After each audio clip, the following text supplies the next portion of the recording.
What's going on, everybody? Welcome back to Sector for Nerds. I'm Ryan Brower, and today we are here to have a chat about The Mandalorian Chapter 19, The Convert. But before we do that, make sure you guys like this video and subscribe to the channel. I'm trying to reach 1,000 subscribers by the end of this year. If we do that, we will do a watch party live stream of an entire Star Wars trilogy. And as far as which trilogy it is, we will do a poll down the line and we will figure that out later. But make sure you guys subscribe and also head over to my other YouTube channel called Top 10 Character Moments and subscribe there as well. It's free and it really helps to support me as a content creator. Thank you guys so much. Okay, I feel like we have a lot to talk about this week, you guys, because this episode was an hour long, and that was the first thing I wrote in my notes. I'm like, all right, here we go. An hour-long episode, let's go. And then in the recap, we see Dr. Pershing, so I wrote down, all right, Dr. Pershing's gonna be in this one. Because as I mentioned in previous weeks, whenever they do a recap, they usually like to show characters that they're gonna end up putting in this episode.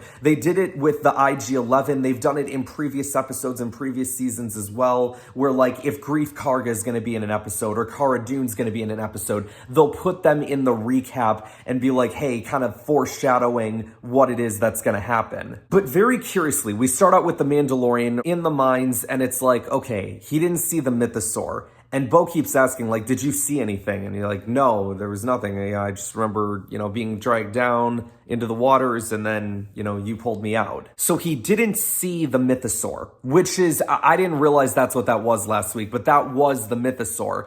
And I'm like, okay, so Bo is the only one that knows about this, which I feel like is interesting because we've all been asking the questions, right? Like, is Bo gonna turn on Din? And I've been having that feeling, right? Like, Bo just seems like this completely different person now. Yeah, I think this was proof. And then, fast forward to the end of the episode, Din has the proof that he bathed in the waters, so he is officially redeemed.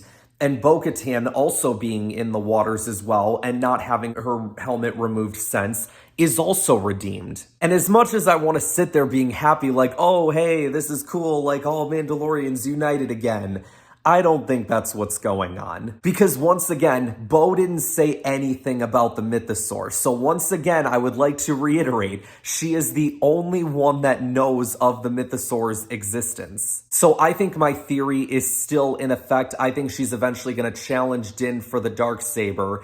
And she's also going to end up trying to get a hold of that MYTHOSAUR as well so she can be like the ultimate ruler of Mandalore. Because that is her goal. Or was, and it, she claims anymore that that's not what it is. But sorry, Bo, I don't know how much I trust you anymore. I wanted to, but I don't. But it is kind of cool, right, that Bo Katan, has that place to call home, because it's like her home gets bombed by Imperial TIE bombers, which happens at the beginning of the episode. And then something very interesting happens that, I don't necessarily know if it means anything, but I did just have a discussion with my brother about it, and I think it is very interesting that there was a bunch of there were a couple TIE bombers, right, that bombard her home. And then they fly away, and Bo starts going after them. And all of a sudden, this massive group of TIE interceptors just appears from out of nowhere and starts chasing after them. It very much reminded me of how in Star Wars Rebels, when Hera and the X-Wings are going past the Imperial fleet to get on Lothal, and then all of a sudden, as they're getting into the atmosphere, this large group of TIE fighters, completely traps them and destroys them. And I'm like, I don't know if this is supposed to be a direct connection to Thrawn, but I'm not sure, because, this couldn't just be, a small group of Imperials, right? Because otherwise, why would there have been so many fighters? So, was Thrawn calling the shots? Was someone else calling the shots? Was it Moff Gideon? And that's another thing that we got to get into when it comes to Moff Gideon, because there were stories in this episode about what happened to him, conflicting stories. And I know I'm bouncing around in a lot of different places right now, but it's just because there's so much that I want to talk about. One of the dudes says, hey, I heard that Moff Gideon escaped before he got to the tribunal. That was one story that was told. Another story that was told was that he ended up getting tortured or something like that. And it's very interesting because I feel like there's a lot of threats at play right now in the galaxy, which is very cool because it sets up a lot of different storylines. You've got Bo trying to take the Darksaber, right?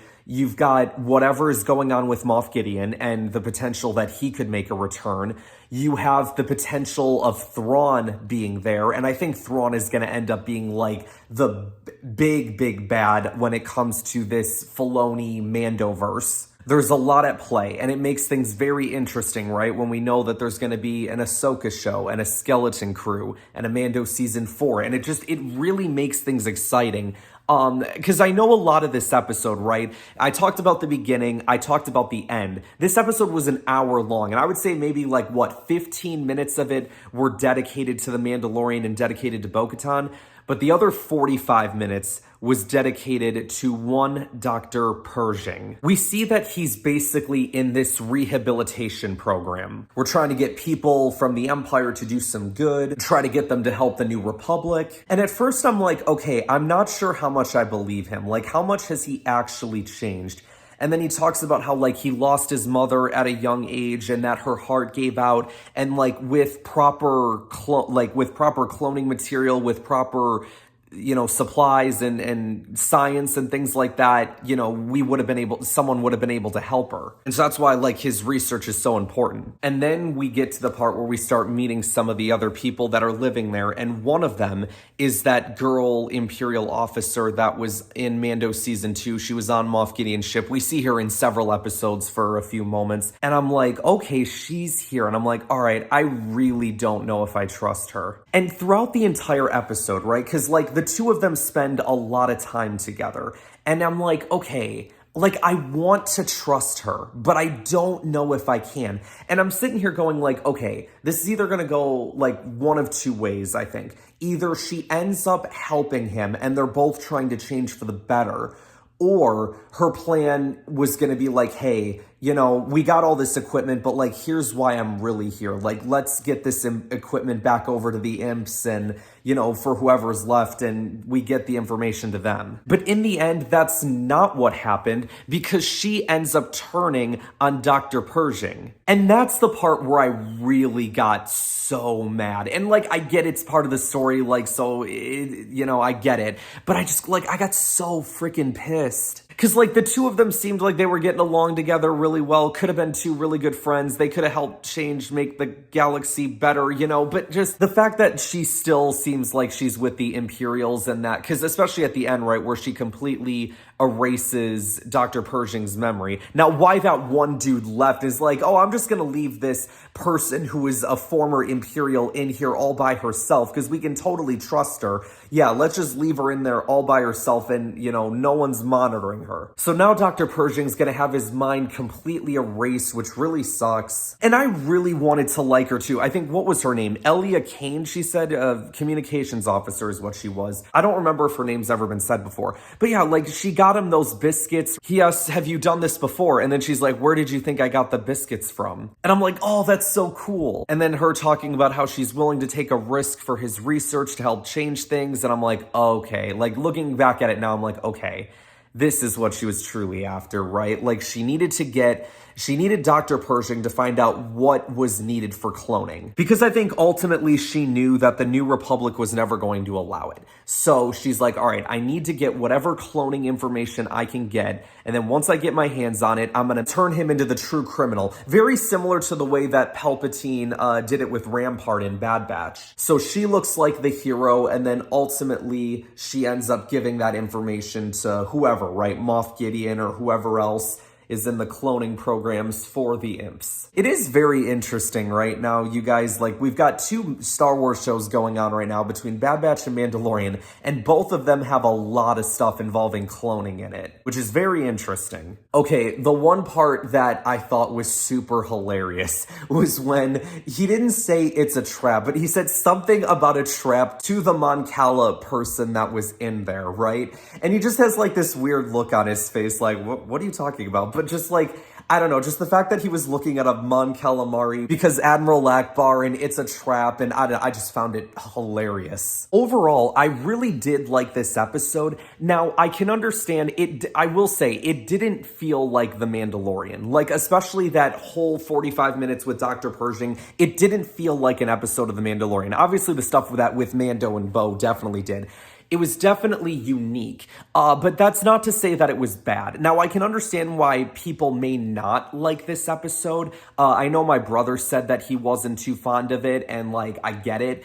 But personally, I actually really liked it. The only thing I just really didn't like is that I wanted to trust Elia, and then she didn't, and she ends up betraying them, you know? There's so many freaking coups going on in this show. I freaking hate all these coups. Like, Elia betraying Pershing, you know, to get herself out. You got Bo Katan cooing all the Mandalorians right now. Like, so many coups. As far as where we're gonna go next, I really don't know. The only thing left that I can see us doing, just based on the trailer, is I think those pirates that we see in the first episode are going to end up attacking Navarro, and then Mando is going to have to go and help them. And then perhaps we get the other Mandalorians to join up with them as well. But apart from that, you guys, because that's like the only stuff left that I can recall from the trailer. But apart from that, and then of course we've got that one flashback scene with like Order 66, so I have no idea how that plays into anything.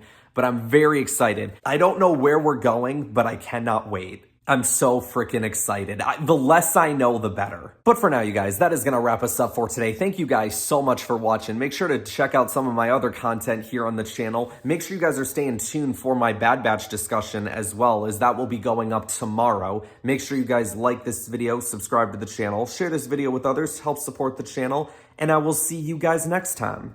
This is the way. This is the way.